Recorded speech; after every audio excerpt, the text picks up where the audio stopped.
Здравейте! Вие сте с Морско око и днес ви показваме поредния протест в подкрепа на Благомир Коцев. На 23 ноември стотици граждани се събраха пред един от страничните входове на спортна зала във Варна.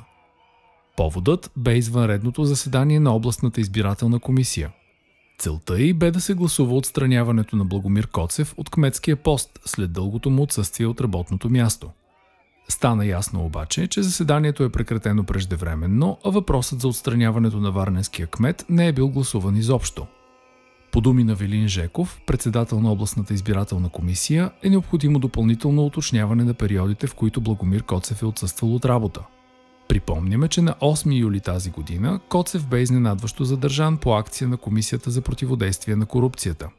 Бяха повдигнати обвинения на кмета и още 3 лица за участие в организирана престъпна група, приемане на подкупи и пране на пари. Делото бе образувано в Софийския градски съд поради предполагаемо участие и на депутат. Арестът на варненския кмет предизвика и остри реакции в Европейския парламент. Все още важи мярката за постоянно задържане на Благомир Коцев, но от 21 ноември делото е прехвърлено във Варненския окръжен съд.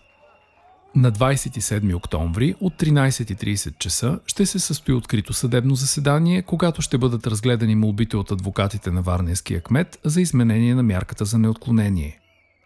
Надяваме се това видео да е било полезно. Следете Морско око за още видеа от важни събития във Варна, както и на текущите пътни ремонти и мащабни строителни обекти. Успешен ден и до скоро!